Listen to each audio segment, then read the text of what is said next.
بسم الله الرحمن الرحيم الحمد لله رب العالمين والعاقبة للمتقين والصلاة والسلام على أشرف الأنبياء والمرسلين وعلى آله وأصحابه أجمعين ومن تبعهم بإحسان إلى يوم الدين وسلم اللهم تسليما كثيرا. الله تعالى حمد سنالر bo'lsin. Mana shu Masjid al-Buxoriy ochilganiga yaqinda 3 yil bo'ladi.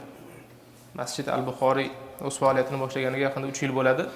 2023-yil 1-yanvardan boshlaganmiz. Ikkinchi qavatda 5 mahal namozi o'qish boshlaganmiz. Va 2023-yil avgust oyi oxiri va sentyabr boshidan juma namozini boshladik. Masjidimizning nomi bilasizlar, Masjid al-Buxoriy. Imom al-Buxoriy rahmatullohi alayhi nomlariga qo'yilgan masjid. Alloh taolo u kishidan rozi bo'lsin. Ko'pchiligimizning yurtdoshimiz va imomimiz, bizlarga hadislarni yetkazib bergan, Rasululloh sollallohu alayhi vasallamning so'zlarini yetkazgan imomimiz. Lekin qarangki, subhanalloh, mana shu vaqt davomida Imom Buxoriy rahmatullohi alayhi haqlarida biron bir marta xutba bo'lmagan ekan. Buni o'ylab ko'rsak, noto'g'ri bo'ladi bir tomondan. Shu uchun bugun Imom Buxoriy rahmatullohi alayhi haqlarida gaplashishga, suhbat qilishga qaror qildik sizlar bilan. Imom al-Buxoriy rahmatullohi alayhi o'zingizlar ismlaridan bilib turganinglardek Buxorolik bo'ladilar. Ismlari to'liq Muhammad ibn Ismoil ibn Ibrohim ibn al-Mughira ibn Bardizbah. Otalari Ismoil, bobolari Ibrohim, katta bobolari esa Mughira, al-Mughira bo'lgan ismlari. Ularning Mughiraning otalari esa Bardizbah bo'lgan. Bardizbah bu dehqon degani. Ya'ni chorva ziroatchilik bilan shug'ullanuvchi insonga nisbatan o'sha vaqtda Bardizbah so'zi ishlatilgan ekan. Bilmayman, balki hozir ham bordir bu so'z. Lekin o'sha vaqtda dehqon, yer bilan shug'ullanadigan insonga nisbatan aytilgan ekan. Mughira, ya'ni Imom Buxoriyning katta bobolari islomni qabul qilgan ekan. Katta bobolari islomni qabul qilgan. Undan avval majusiy bo'lishgan. Olovga sig'inadigan bo'lishgan. Mughira rahmatullohi alayhi Yaman al-Ju'fi, Buxoroning valisi Yaman al-Ju'fining qo'llarida iymonga kelganlar. Bobo iymon keltiryapti, o'g'il va nabiralari Ismoil. Ismoilning o'g'illari Muhammad, ya'ni Imom Buxoriy. Imom Buxoriyning otalari ilm talab qilishni boshlaganlar. Ilm talab qilishni Imom Buxoriyning otalari bajarganlar birinchi. Ana undan keyin o'z mevasini bergan Imom Buxoriy, ya'ni o'g'illari Muhammad ibn Ismoil, u kishi keyin katta muhaddis bo'lib yetishib chiqqanlar. 10 yoshlarida hadis yodlashni boshlaganlar. Hadislarni yodlaganlar va zehnlar o'tkir bo'lgan. Zehnlari bitta eshitishda yodlab oladigan darajada o'tkir bo'lgan. Hatto 11 yoshlarida bir holat zikr qilinadi. Aytiladiki, bir imom ustozlari, Imom Dohiliy odamlarga hadis o'qib berardilar. U vaqtda hadis o'ta rivojlangan edi. Rasululloh sollallohu alayhi vasallamga yaqin zamon Rasululloh sollallohu alayhi vasallam bunday dedilar deb turib, ungacha bo'lgan sanadlar aytilardi. Menga falonchi aytib berdi, unga falonchi aytib beribdi, unga falonchi aytib beribdi, unga falonchi tobiin, unga falonchi sahobiy, unga Rasululloh sollallohu alayhi vasallam shunday debdilar, deb turib aytiladigan vaqt bo'lgan. Hozir biz sahobiyning nomlarini o'zlarini zikr qilib ketaveramiz. Imom Abu Hurayra radhiyallohu anhu yoki Umar radhiyallohu anhu rivoyat qildilar deb. Lekin orada bizgacha yetib kelgan sanatda insonlar bor edi. O'zidan o'zi yetib kelmagan, u paytda videolar bo'lmagan bunday yoki kitoblar bo'lmagan, og'zaki bo'lgan boshida. Mana shunday qilib mavzuga qaytadigan bo'lsak, Dohiliy ustozlari Ad-Daxiliy degan insonlarga hadis o'qib berayotgandilar. Hadislarni birida aytdilarki, Sufyon Abu Zubayrdan, u kishi esa Ibrohimdan rivoyat qilganda bir hadisni sanadini aytdilar, insonlarni aytdilar. Keyin men u kishiga aytdim dedilar Imom Buxoriy rahmatullohi alayhi. Abu Zubayr Ibrohimdan rivoyat qilmagan, ya'ni ular bir-birini ko'rmagan, bir-birini tanimaydi. Abu Zubayr, e'tibor beringlar. Keyin hayron bo'ldi haligi ustozim. Ustozim hayron bo'lganlardan keyin aytdimki, imkon bo'lsa boringda kitobingizni qarang. Nima yozilgan? U kishi yoddan aytayotgan bo'lganlar. Imom Buxoriy aytibdilarki, siz kitobingizga qarang, qanday bo'lgan ekan. Keyin ustozlari kirib ketadilarda qarab chiqadilar. Chiqib keyin qanday bo'ladi Muhammad dedilar Imom Buxoriyga. Qanday to'g'risi bo'ladi desa, Imom Buxoriy rahmatullohi alayhi aytadilarki, Sufyon Zubayr ibn Adidan dedilar. Abu Zubayrdan emas, Zubayr ibn Adidan rivoyat qilganlar, u kishi Ibrohimdan rivoyat qilgan dedilar. To'g'rilab qo'yadilar. Keyin ustozlari dohiliy ham buni to'g'rilaydilarda, sen to'g'ri aytibsan deb tan beradilar. Keyin so'rashadi. Mana shu vaqtda siz ustozingizga bu javobni bergan vaqtingizda yoshingiz nechida edi, ey imom deb so'rashganida Imom Buxoriy rahmatullohi alayhidan 11 yoshda edi dedilar. Subhanalloh. 11 yoshda. 11 yoshlik bolacha, biz balki uni parvoyimizga ham bilmasmiz. Bor nariroqda tur, xalaqit qilma, sen nimani ham bilarding dermiz. 11 yoshlik bolada shunday zehn qobiliyat bo'lgan. Ustozlarini o'sha qilgan xatolarini to'g'rilay oladigan darajada bo'lganlar. Keyin Imom Buxoriy rahmatullohi alayhi aytadilarki, 16 yoshimga yetgan vaqtimda Ibn Muborak va Vaqi'ani kitobini yodlab bo'lgan edim dedilar. Hadis kitoblarini to'liq yodlab bo'lgan edim. 16 yoshimda men akam va onam hajga bordik. Hajga bordik, hajni tugatgandan keyin akam bilan onam qaytishdi. Men esa o'sha yerda hadis o'rganish uchun qoldim dedilar. 16 yoshda. Buxorodan qayerga? Makkaga. U paytda aytganimizdek poyezdlar bo'lmagan, samolyot bo'lmagan, viza bo'lmagan. Tuyada shu ketilgan sahrolar bo'ylab qiyinchilik bilan va o'sha yerda bir o'zlari hadis o'rganish uchun qolib ketganlar. Imom Buxoriy rahmatullohi alayh hayotlarini o'rganadigan bo'lsak, juda ko'plab ibratlarni olamiz. Mana shulardan ba'zilarini aytamiz. Imom Buxoriy rahmatullohi alayh o'zlarining tarix kitoblari bor. At-Tarix. Aytadilarki, "Wasannaftu kitab at-tarix idzaka 'inda qabri Rasulillah sallallohu alayhi va sallam fil layali al-muqmira wa qalla ismun fi at-tarix illa wa lahu qissa illa anni karihtu tatwil al-kitab." Men tarix kitobini Rasululloh sallallohu alayhi va sallamning qabrlarini huzurida, qabrlarini oldida oy yorishgan tunlarida yozdim dedilar. Qarang, Rasululloh sallallohu alayhi va sallamga bo'lgan hurmatlaridan mana shu tarix kitobini, ya'ni insonlarning tarixini, sahobalarning va boshqalarning tarixini Rasululloh sallallohu alayhi va sallamning qabrlarini oldida o'tirib yozganlar. Alloh taolo u kishidan o'zi rozi bo'lsin. Bir kuni ba'zi rivoyatlarda ustozlari deb aytiladi va ba'zi rivoyatlarda yonlaridagi o'sha sohiblari, do'stlari deb aytishadi.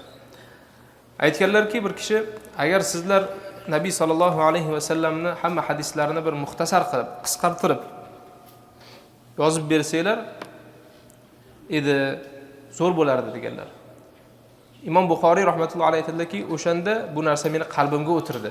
Bu gap meni qalbimga o'tirdi, ma'qul bo'ldi. Keyin mana shu kitobni, ya'ni Sahih al-Buxoriy kitobini yozishni boshladim dedilar. Hammaga mashhur, butun dunyo musulmonlariga mashhur Sahih al-Buxoriy. Va yana aytadilarki, men ushbu kitobni Sahih al-Buxoriyni e'tibor qilinglar azizlar. 600 ming hadisdan tanlab oldim dedilar. 600 ming hadisdan Sahih kitobini tanlab oldim dedilar. Subhanalloh. Sahih al-Buxoriyda qancha hadis bor o'zi? 600 mingtadan tanlab olingan. Har xil rivoyatlar keladi. Agar qaytarilgan hadislarni olib tashlaydigan bo'lsak, 3000 ga yaqin, 2760 atrofida qaytarilgan hadis. Ya'ni sanadi har xil, insonlari har xil, lekin matni bir xil.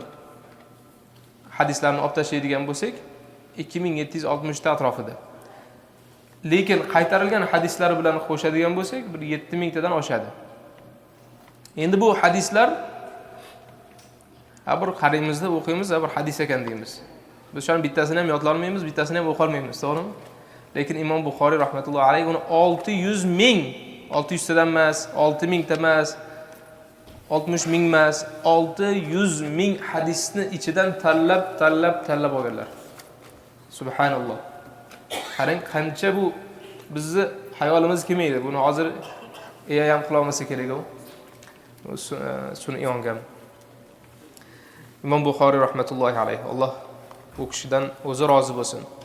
Va mana shu hadis kitoblari Sahih al-Buxoriy haqida yana zikr qilinadigan bir ajoyib holatlardan aytadilarki, men kitobimda, Sahih kitobimdagi har bir hadisni qo'yishdan avval, ya'ni yozishdan avval g'usl qildim va 2 rakat namoz o'qidim dedilar. Har bir hadisni yozishdan avval, kitobga tushirishdan avval g'usl qilib, 2 rakat namoz o'qib, keyin yozdim dedilar. Bo'lmasa hadisni yozish bir tahorat bilan yozsa ham bo'ladi, tahoratsiz hattoki hadis o'qisa bo'ladi, uni ushasa bo'ladi. Ya'ni fiqhiy jihatdan oladigan bo'lsak. Lekin Imom Buxoriy rahmatullohi alayhi bu yerda mana shu Rasululloh sollallohu alayhi vasallamning hadislariga bo'lgan hurmatlaridan mana shu ish qilganlar. Har bir hadis ko'ryapmiz, 7000 ta hadis bo'lsa, 7000 marta har bittasidan avval bitta g'usl qilib, tahorat olib, 2 rakat namoz o'qib, Alloh taolodan duo qilib, ana keyin bir hadisni yozganlar. Subhanalloh. Yana bir aytadilarki, ma adkhaltu fi hadha al-kitab illa ma sah va taraktu min as-sihah kay la yatul al-kitab. Men bu kitobga faqatgina sahih bo'lgan hadisni kiritdim dedilar. Hamda sahih bo'lgan hadislarni tark qildim ba'zilarini, kitob uzayib ketmasligi uchun, cho'zilib ketmasligi uchun. Tepada haligi ustozlari yoki do'stlari nima dedi? Muxtasar qilib, bir qisqartirib yozib bersanglar, Rasululloh sollallohu alayhi vasallamning hadislarini, sunnatlarini deb aytdilar. Buni men muxtasar qilishni xohladim. Faqat sahih hadis kirgizdim va ba'zi sahih hadislarni qoldirdim, kirgizmadim.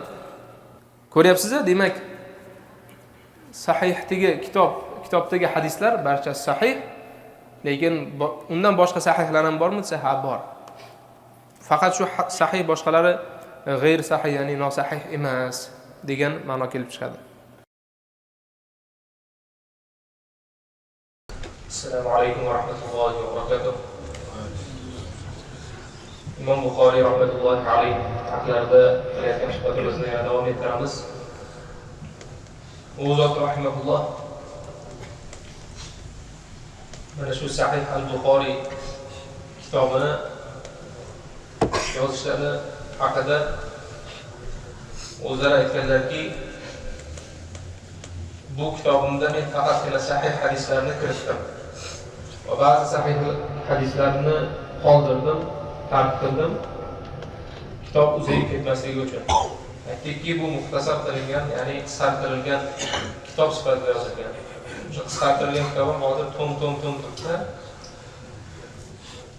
Alloh taolodan so'raymizki, bizlar mana shu kitoblarni o'qib, manfaat olib, Rasululloh sollallohu alayhi vasallamning hadislarini o'rganib, tushunib, amal qilishni Alloh taolo o'zi nasib etsin.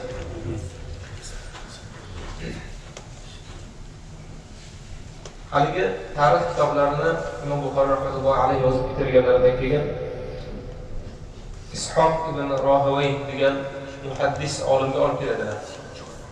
Bu kitobni ko'rsatadilar. Ishoq ibn Rohavay ham juda katta muhaddislardan bo'lganlar. U kishi kitobni oladilarda juda hayratlanadilar kitobda. Juda ajoyib yozilgan bo'ladi. Va o'sha vaqtdagi amir Abdulloh ibn Tohir degan amirni oldilariga kiradilarda, Ishoq ibn Rohavay. Ey amir dedilar, sizga bir sehr ko'rsataymi dedilar. Sehr ko'rsataymi dedilar. Ha, ko'rsat deganlarda o'sha kitobni beradilar. Haligi amir ham uni ko'rib, varoqlab ko'radi, juda hayratlanadi.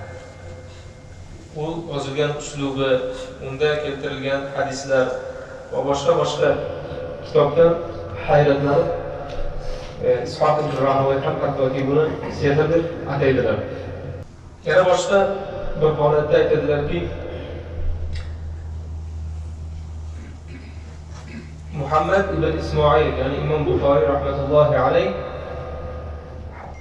hadislarini Sahih al-Buxoriy kitobidagi hadislarini Rasululloh sallallohu alayhi vasallamning qabrlari hamda u zotning minbarlari o'rtasida o'tirib yozdilar. Va har bir hadis uchun 2 rakat namoz o'qiydilar deb ulamolar aytishadi o'sha vaqtda. Mana shu Imom Buxoriyning sahih hadislari kitoblari bu insonni butun bir umriga teng kitob hisoblanadi. Imom Buxoriy rahmatullohi alayhi ushbu hadis kitobini 16 yil davomida yozganlar. 16 yil davomida. Bu bola tug'ilib, chaqaloq tug'ilib, ulg'ayib, mo'ylovi soqoli chiqib, katta bo'lib qoladigan vaqt. Shu darajada ko'p vaqt, uzun vaqtda Imom Buxoriy rahmatullohi alayhi kitob yozganlar. Alloh taolo bizlarni o'z manfaatli qilsin, manfaatlantirsin. Imom Buxoriy rahmatullohi alayhi zehnlari o'ta kuchli bo'lgan. Ertaga bir narsani yodlab olardilar va o'shani esdan chiqarmasdilar. Keyin bu narsa juda ko'p ulamolar o'rtasida, ahli ilmlar o'rtasida o'sha vaqtda tarqaldi. Birlari aytdilarki, Imom Buxoriy rahmatullohi alayhi aytdilarki, ey imom, bizga juda ko'p gap keladi siz haqingizda. Aytishadiki, siz bir zehnga oid bir dori ichib olgan ekansiz. Bir dori ichgan ekansiz, shu zehningiz yaxshi bo'lib qolgan ekan. Bizga ham bering deb aytgan ekanlar. So'ragan ekanlar. Imom Buxoriy rahmatullohi alayhi aytdilarki, yo'q, men bilmayman hech qanday dori. Hech qanday dori bilmayman. Tasavvur qiling, bitta gapni eshitdingiz, uni mo'jorigacha esingizdan chiqazmaysiz. Shunaqa zehningiz bo'lsa. Bunaqada bizning hayolimizga ham kelmaydi bunaqa holat. Qanday qilib inson shunday bo'lishi mumkinmi? 2 soniya oldin gapirgan gapimizni yoki eshitgan gapimizni o'zimiz esdan chiqarib qo'yamiz. Lekin bir eshitgan hadisni, bir eshitgan gapni umri oxirigacha esdan chiqarmasa inson. Mana shuni ulamolar so'rashgan, sizda bormi o'sha hifzga, zehnga ta'sir qiladigan dori? Eshitganda yo'q, bilmayman deganlar. Keyin aytganlarki, la a'lamu shay'an anfa'a lil-hifz min nahmati ar-rajul wa mudawamati an-nazar. Men yodlash uchun, yod olish uchun, zehnni oshirish uchun kishidagi o'ta qattiq xohish va takroriy, davomiy o'qish, qaytarishdan boshqa yaxshi narsani bilmayman deganlar. Imom Buxoriydek zot aytibdilar. 600 mingta hadisdan 7 mingtasini tanlab olgan inson aytibdilar. Hammasini yodlaganlar, yodlab turib bitta-bitta tanlab olganlar. 16 yil davomida. Bu bir kunda, bir oy, bir yilda emas, 16 yil davomida. 16 yil davomida. Mana shunday zot aytibdilarki, juda qattiq o'qish kerak va qayta o'qish kerak, qaytarish kerak, tilovat qilish kerak. O'sha vaqtda ham bo'lgan ekanda, bir qasdi yodlab oladigan insonlar bo'lgan ekan. Biz ham xohlaymiz-ku, shu Qur'onni bir osimda bir o'qisam, yodlab qolsam. Hech bir qiyinchilik bo'lmasa, juda yengillik bilan bo'lsa deb umid qilib, orzu qilib o'tiramiz. Qayta o'qiymiz, miyaga kirmaydi. Qanday bitta dori bo'lsa, deb istam yaxshi bo'lib ketsa deb o'ylaymiz. O'sha vaqtda ham bo'lgan ekan. Lekin u paytda haqiqatan mana shunday insonlar ham bo'lgan ekan. Imom Buxoriy rahmatullohi alayhiga o'xshagan. Imom Buxoriy rahmatullohi alayhi yoshlik vaqtlarida bir ustozdan ilm oladilar. Hadis eshitadilar. Hadis eshitadilarda yozmaydilar lekin uni. Sheriklari, o'quvchilar hammalari yozib o'tirishadi. O'zlari yozmasdan eshitib o'tiradilar faqat. Eshitib o'tirganlardan keyin ba'zan ustozlari, ba'zan sheriklari, "Ey, siz yozmayapsiz" deb ko'p gapirishadi. "Ne yozmaysiz? Yozing, buni yozish kerak, olib qolish kerak, eslab qolish kerak" va hokazo gapiraverishadi. Oradan bir vaqt o'tadi. Imom Buxoriy rahmatullohi alayhi yana mana shu shikoyat tushganidan keyin aytadilar, "Bo'ldi, yetarli" dedilar. Juda oshirib yubordilar. Ko'p so'radilar. kitoblarni olib kelinglar, mana yozgan narsalarni olib kelinglar. Qani mana shu darsimiz davomida, oylar davomida yozilgan narsalarni olib kelinglar dedilar. Olib kelinglar dedilarda ochadilar. Imom Buxoriy rahmatullohi alayhi o'sha hadislarni yoddan aytishni boshlaydilar. Haligi she'rlarni kitobga, daftariga qarab turibdi. Imom Buxoriy rahmatullohi alayhi uni yoddan aytib beradilar hammasini. Keyin haligi she'rlarni o'zlab to'g'rilab olish boshlaydi. Imom Buxoriyning so'zlaridan, yodlagan gaplaridan, aytganlaridan to'g'rilab olishadi. Bu xato ketdi, bu yoq xato ketdi. Chunki to'g'ri chiqyapti ularniki. Ular o'zlari adashib yozib qo'yishgan, olib ketishgan ustozdan. Imom Buxoriy rahmatullohi alayhi hammasini yoddan aytib beradilar. Qancha hadis bor edi o'sha yerda desa 15 mingta hadis bor. 15 mingta hadisni yoddan aytib beradilar. Yoshlik vaqtlarida bo'layotgan qissa bu. Keyin tugatib aytadilarki, endi ko'rdinglarmi, men pullarimni bekorga zoya qilayotgan ekanman. Bekor kelib ketayotgan ekanman darsga. Hammasi yodlanyapti dedi. Tinch qo'yganlar. Oshirib oladi sheriklari. Siz yodlaysiz, siz qilaysiz, o'qiysiz, bekor kelib ketyapsiz. Qo'lingizda na qalam bor, na kitob bor, hech narsa yo'q. Mana shunday qilib, bir go'zal qilib javob qaytaradilar. Imom Buxoriy rahmatullohi alayhi bilan bu ilmni olish uchun yumshoq ko'rpachada kastanib o'tirib olmaganlar va bermaganlar. Juda ko'p safar qilganlar. Juda ko'p safar qilganlar. 16 yoshlardan boshlaganlar, mana shu hajga ketib, undan keyin butun islom diyorlarida kezib yurganlar. Kufa bo'ladimi, Basra bo'ladimi, Iroq, Bag'dod, Shom yerlarini, Hijoz yerlari, Madina, Makka, butun islom olamida kezib yuradilar. Bu yerda bir hadis bor ekan desa, falonchi inson bir hadis bilar ekan desalar, borib tekshirib, o'sha inson haqiqatda hadis aytishga loyiq insonmi, esdan chiqazib qo'ymaydimi, zehni pastmasmi va hokazo deb butun umrlarini yo'lda o'tkazganlar. Imom Buxoriy rahmatullohi alayhi otalaridan qolgan o'ta katta boyliklari bo'lgan. Va mana shu boyliklarni hammasini ilm yig'ish yo'lida sarflab olganlar. Hatto bir kuni ustozga qatnaydigan bo'lganlar, shayxga. Qatnaydigan vaqtlarida bir muddat yo'q bo'lib qolganlar. Kelmaganlar darsga. Bir kun o'tdi, 2 kun o'tdi, muddat o'tdi, yo'qlar. Keyin sheriklari istab borishadi. Uylariga borishadi. Uylariga borsa, eshikning orqasidan aytadilarki, men tashqariga chiqa olmayman, kiyimim yo'q dedilar. Kiyimim yo'q dedilar. Ilm uchun o'sha hatto kiyimlarni ham sotib olganlar oxir. Keyin sheriklari borib kiyim olib kelishadi-da, kishiga berib, Imom Buxoriyga berib, o'zlari bilan birga hadis darsiga olib borishgan. Lekin bo'lmasa, juda katta boyliklar bo'lgan o'z vaqtida. Otalaridan katta meros qilgan. Otalar aytadilarki, men molimda biron bir dirham, bir tanga ham harom narsani bilmayman. Harom narsa yo'lda tursin, shubhali narsani ham bilmayman dedilar. Shu darajada otalari o'ta taqvodor bo'lganlar. Bironta harom luqma yedirmaganlar. Birovni molini, pulini aldab, birovni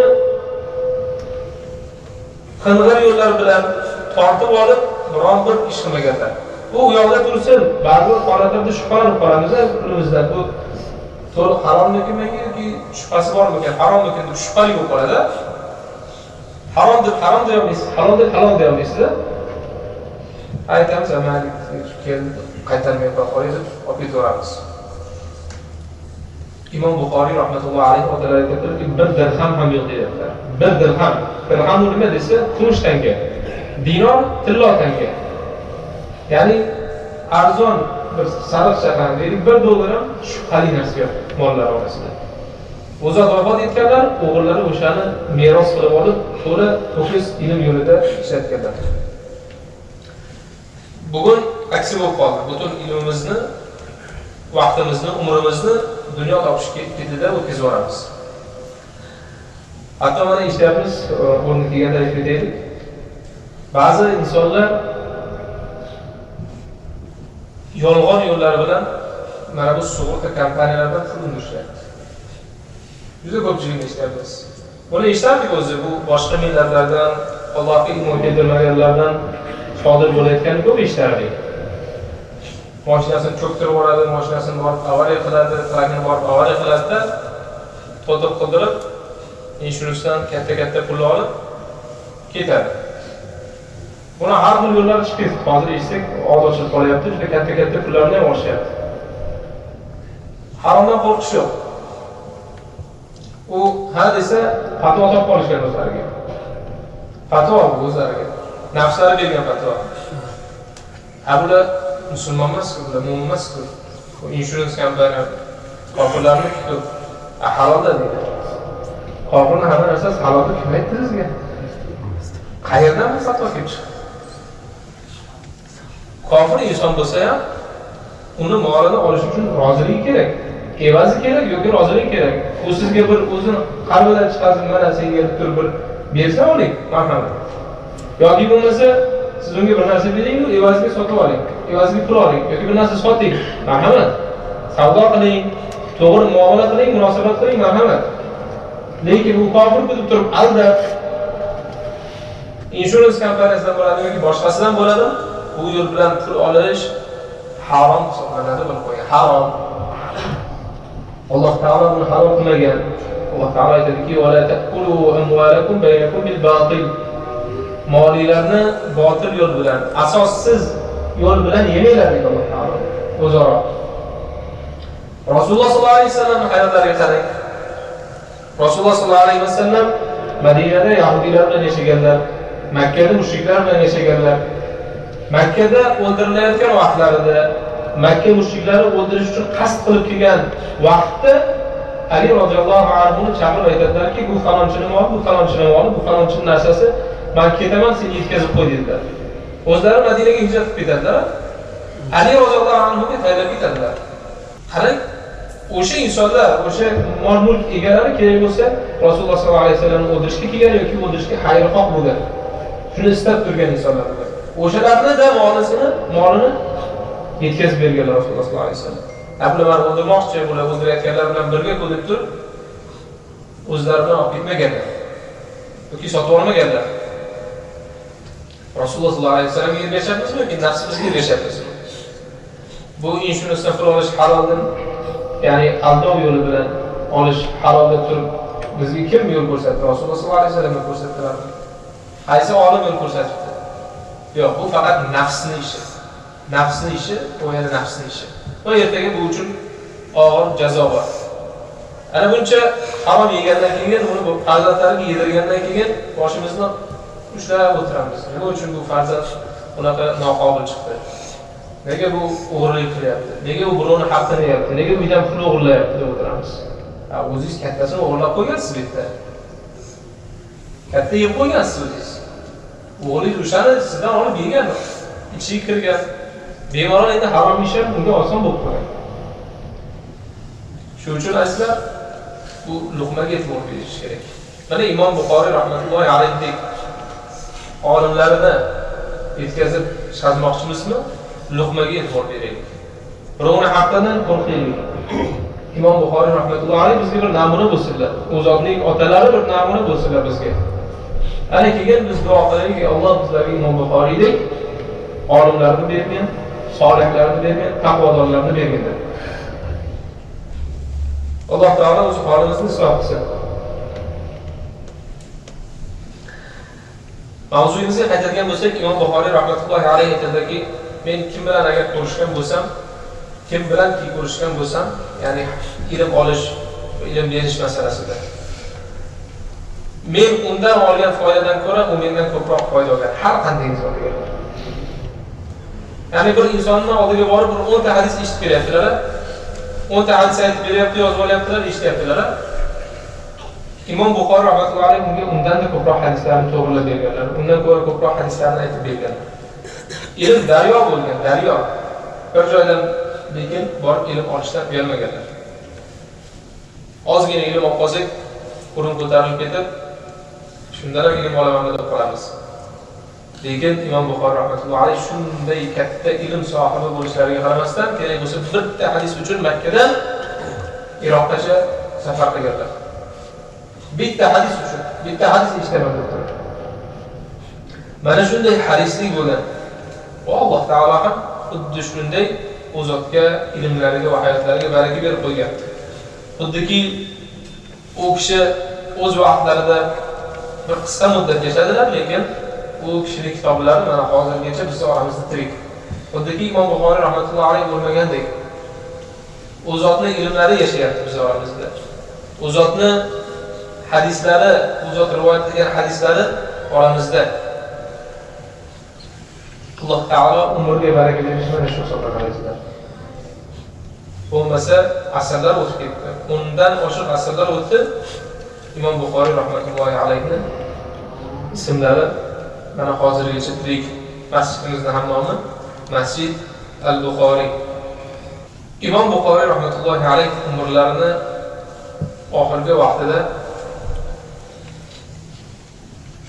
Imom Ahmad rahmatullohi alayhi oldilariga boradilar. Imom Ahmad ibn Hanbal ko'pchiligimiz taniymiz. Faqih va muhaddis bo'lganlar u kishi. Ham faqih ham muhaddis turibdan bo'lganlar. Imom Ahmad rahmatullohi alayhi. U kishining oldilariga borib qaytadilar. Oxirgi ketayotgan vaqtlarida aytadilarki, Imom Ahmad: "Ey imom, ey Abu Abdulloh, bizlarni tashab, insonlarni tashab, ilmni tashab Xorasonga ketasizmi?" dedilar. Imom Buxoriy rahmatullohi alayhi bilasizlar, oxirgi umrlarining oxirini vatanlarida o'tkazganlar. Buxoroga qaytib borganlar. Mana shu vaqtda Imom Ahmad unga afsus qilganlar. Bizni tashab ketasizmi? Odamlarni va ilmni tashab Xorasonga ketib olasizmi deganlar. Imom Buxoriy rahmatullohi alayhi Buxoroga borganlaridan keyin bitta bir muddat yashaydilar, ilm beradilar majlislarda. Va o'sha vaqtdagi Buxoroning amiri talab qiladiki, saroyimga kelinglar, farzandlarimga va menga hadis aytib bering, ta'lim bering bizga ham. Imom Buxoriy rahmatullohga bu gap yetib borgandan keyin aytadilarki, ilm bormaydi, ilmga kelinadi dedilar. Siz kerak dedilar. Farzandlaringiz kelsin, yoki uyimga kelinglar, yoki masjidga, majlis halqaga kelinglar. Men hadis aytaman. Agar rozi bo'lmaydigan bo'lsangiz, unda meni masjiddan va bu majlislardan to'sing dedilar. To'sib qo'ying, taqiq qo'yib qo'ying dedilar. Toki men ertaga Allohning huzuriga borganimda uzrim bo'lsinki, nega ilmni aytmading, ilm bermading deganda meni to'sishdi deb aytdilar. O'zlari qo'rqadilar. Shuncha olgan ilmimni bermasdan yo'q deyishdan qo'rqadilarda, keling marhamat beraman, masjidga keling beraman dedilar. Yoki uyimga keling, marhamat sizga hadis aytaman dedilar. Lekin men siz oldingizga bormayman dedilar. Imom Buxoriy rahmatullohi alayhi buni orqasida boshqa o'sha vaqtda ahli ilmlar ham fitna qilganlari zikr qilinadi. Bu zotga juda ko'p fitna qilingan. Va mana shu eng katta fitnalardan bittasi ana shu Buxoro amiri bilan bo'lgan fitnalar hisoblanadi. Natijada Buxoroning amiri u zotni chiqarib yuboradi. Buxorodan sudun qiladi. Shunday zotni, shunday katta imomni Buxorodan chiqarib yuboradi. Keyin u kishi Imom Buxoriy rahmatullohi alayhi Samarqandga boradilar. Samarqand ahli buni eshitadi, keling deyishadi, chaqirishadi. Samarqand ahli chaqiradilar va u joyga qarab yo'l oladilar. Samarqandga yaqinlashib qolgan vaqtlarida Samarqand ahli ham ikkiga bo'linib qoladi. Imom Buxoriyni kirgizamizmi, kirgizmaymizmi deb ixtilof bo'lib qoladi orada. Va 3 kun Samarqand yaqinidagi bir qishloqqa qolib ketadilar. Kira olmaydi, ya'ni kirgizishmaydi. Keyin kiradilar va u yerda ham bir muddat yashaydilar, ilm beradilar. Va oxirida u yerda ham fitna bo'ladi Imom Buxoriy rahmatullohi alayhi va u yerdan yana tashqariga qaytib chiqadilar. Shaharni tark qiladilar. Va shaharning tashqarisida vafot etadilar. Mana shu Imom Buxoriy rahmatullohi alayhi hayotlarida biz uchun juda ko'p ibratlar bor. Mana shu ibratlardan bittasi ilm yo'lidagi insonga, ahli ilmga har qanday holatda ham fitna qilish. Hozir qarang, Imom Buxoriy rahmatullohi alayhi desa, hamma u zotning haqlariga duo qiladi. Yaxshilik biladi istaydi.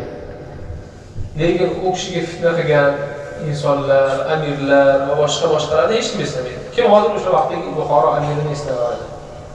Hech kim. Imom Buxoriyning ismlarini butun musulmonlar biladi, alhamdulillah. Qarang. Shundan tashqari Imom Buxoriy rahmatullohi alayhi tiriklik vaqtlarida Basra va Kufaga borgan vaqtlarida o'sha shahar ahli eshitadiki, Imom Buxoriy kelyapti. Endi nima qilamiz? Muhaddislar aytdik, o'sha vaqtda hadis ilmi juda rivojlangan. Hozir insonlar orasida oddiy bir misol keltiradigan bo'lsak, trak masalasi qanaqa rivojlangan? Hamma biladi. Trakda ishlamaydigan odam biladi. Trak haqida. Chunki juda ko'p rivojlanib ketgan. Oramizda, mana shu jamiyatimizda. Juda ko'pchilik biladi, xabari bor. Shunga aloqasi bor qanaqadir. Va hokazo. Shu darajada rivojlanib ketgan. O'sha vaqtda hadis bundan da rivojlanib ketgan bo'lgan. Hadis ilmi insonlarning og'zidagi gap bo'lib qolgan. Biz bugun pul haqida qanaqa ko'p gaplashdik, o'sha vaqtda hadis shunday narsa bo'lgan. Hadis haqida shunday ko'p gaplashilgan. Kufa va Basraga borgan vaqtlarida shahar aholisi o'sha muhaddislar yig'iladi, kelinglar bir imtihon qilib ko'ramiz deyishadi. Imom Buxoriyga. Qanday qilamiz desa, 10 ta odam tanlashadi. Sen 10 ta odam. 10 ta hadisni biladigan, o'sha hadisni yozgan insonlarni tanlab olishadi-da. Aytik, hadisni matni bor, Rasululloh sollallohu alayhi vasallam aytgan so'zlari bor. Hadisni sanadi bor. Ya'ni Rasululloh sollallohu alayhi vasallamdan toki o'sha muhaddisgacha, Imom Buxoriygacha yetib kelgan insonlar bor. Bu ikkalasi alohida narsa. Jamlari to'g'ri bo'ladigan bo'lsa, to'g'ri hadis deyiladi. Agar bir farq qilib biriga tushmaydigan bo'lsa, u noto'g'ri deyiladi. Shunday qilib, haligi muhaddislar aytishadiki, kelinglar 100 ta hadisni olamiz. Va hadisni matni bilan sanadi o'sha zanjirini almashtirib qo'yamiz. Masalan, Umar ibn Xattob roziyallohu anhu innamal a'malu binniyat aytganlar, hadis aytganlar, amallar niyatga bog'liqdir. Umar roziyallohu anhu rivoyat qilganlar, bitirsa. Kelinglar shuni Umar emasda Abu Hurayra deb aytamiz. Yoki bo'lmasa Ibn Abbos rivoyat qilganlar deymiz. Shunday qilib 100 ta hadisni tanlab olishadi. 100 ta hadisni tanlab olib 10 ta odamga bo'lib berishadi. Va sanadi bilan matnni chalkashtirishadi. O'rganlarni almashtirib qo'yishadi. Odamlarni yig'ishadi. Imom Buxoriy kelayotgan. Hamma odam keladi o'sha. Keladida kelgan imtihon boshlanadi. Qabul qiladilar Imom Buxoriy rahmatullohi alayhi imtihonni va boshlanadi. Bir odam turadi-da, faloncha aytib berdi, bizga faloncha aytib berdi, unga faloncha aytib bergan, Rasululloh sollallohu alayhi vasallam bunday deganlar. Bu hadisni aytadi. Matnni. Imom Buxoriy rahmatullohi alayhi qayerlarni bilmayman dedilar. Ikkinchisini aytish boshlaydi. Faloncha aytib berdi, unga faloncha aytib bergan, unga faloncha aytib bergan, Rasululloh sollallohu alayhi vasallam bunday deganlar. Bilmayman dedilar. Hali kishi aytishni davom etadi, 10 taga yetadi. Imom Buxoriy hammasiga bilmayman dedilar. Buni ko'rib turgan odamlar aytadi, bo'ldi, Imom Buxoriy bilmas ekanmiz. Ya'ni hadisdan xabari yo'q bo'lgan, mutaxassisligi bo'lmagan insonlar aytadiki, yo'q, Imom Buxoriy bo'ldi, yetib kelishga kechirgan. Bular bizni muhaddislarni tushirgan ulardan deyishadi. Keyin ikkinchi odam boshlaydi, u ham 10 ta aytadi. Uchinchi odam boshlaydi, 10 ta aytadi. Shunaqa qilib 100 ta hadis aytishadi. 100 ta hadisga Imom Buxoriy rahmatullohi alayhi bilmayman dedilar. Hammasiga. Tugatib bo'lishadi. Tugatib bo'lishgandan keyin bo'ldinglarmi dedilar. Ha, bo'ldik degandan keyin endi siz dedilar, birinchisiga qaraydilar-da. Sizni birinchi aytgan hadisingizni sanadi mana bunday. Rasululloh sollallohu alayhi vasallam aytgan gaplar mana bunday demak. 10 tasini to'g'rilab beradilar. Qolgan 10 tasini to'g'rilab beradilar. 100 tasini to'g'ri sanad bilan aytib beradilar. Kitobga qaramasdan yoddan aytib beradilar. Buni o'sha yerdagi hadis ahli hadis bilan shug'ullanganlar juda yaxshi tushunadi. Lekin hadisni bilmaydiganlar Imom Buxoriy rahmatullohi alayhi haqlarida noto'g'ri xayolga borib qoladi boshida. Keyin hammasini to'g'rilab aytib beradilar va shahar ahli ham Imom Buxoriy rahmatullohi alayhi bu ilmlariga, bu sehrlariga tan berishadi va u kishi bu imtihondan muvaffaqiyatli o'tdilar. Ya'ni aytmoqchi bo'lganimiz, u kishini hayotlarida juda ko'plab fitnali holatlar bo'lgan va Alloh taoloning marhamati bilan, fazli bilan Alloh taolo u kishining nomini ulug' qilib qo'ygan. Bugungi kungacha u kishini biz hammamiz yaxshilik bilan, ilm bilan eslaymiz va haqqilariga duo qilamiz. Alloh taolodan so'raymizki, o'zi bizlarga u kishini ilmlaridan manfaat bersin. Alloh taolo bizlarni adashtirmasin. Subhanakallahumma va bihamdika ashhadu an la ilaha illa anta astaghfiruka va atubu ilayk. Alhamdulillah wa salatu wassalamu ala rasulillah. Rabbana taqabbal minna innaka antas samiul alim wa tub alayna innaka antat tawwabur rahim. Ey Robbimiz Alloh Parvardigor, bu qilgan suhbatlarimizni o'zing qabul etgin. Bu suhbatlar bilan Alloh o'zing manfaatlantirgin. Mana shu suhbatimizning asosiy mavzusi bo'lgan Imom Buxoriy rahmatullohi alayhi Alloh taolo o'zing rahmatingga olgin ya Robb. Ey Robbimiz Alloh bizlarni mana shu kishini avlodlarini u zotning yo'llaridan borishga, to'g'ri haq yo'lda turishga Alloh o'zing nasib etgan. Bizlarni zohir va botin har qanday yashirin va oshkor fitnalardan o'zing saqlagin ya Robb. Ey Robbimiz Alloh Parvardigor, mana shu jamoatimizning qalblaridagi har qanday ezgu niyatlarga Alloh o'zing yetkazgin. Eshitamiz ko'pchilikni birodarlarimizni hujjatlarida muammolar bo'lyapti. Alloh o'zing osonlik bergin, yengillik bergin. Darmonlarga Alloh o'zing shifoy ato etgin. Farzand so'rayotganlarga Alloh o'zing farzand ato etgin. Solih zurriyotlar bergin ya Robb. Uylanolmay yoki turmush qurolmay yurgan azizlarimizga Alloh barchalarga o'zing solih va soliha jufti halollar nasib etgin ya Robb. Ey Robbimiz Alloh Parvardigor, o'zing jamoatimizni har qanday yomonliklardan asragin. Mana shu jamoatimiz bilan birga o'zing huzurida jannatlaringda Rasululloh sollallohu alayhi vasallam bilan va u zotning sahobalari bilan, payg'ambar, nabiylar, siddiqlar va shuhadolar bilan birga bir qatorda bir suhbatda bo'lishimizni Alloh o'zing nasib etgin. Sallallohu va sallam va barik ala nabiyyina Muhammad va ala alihi va ashabihi ajma'in bi rahmatika ya arhamar rohimin.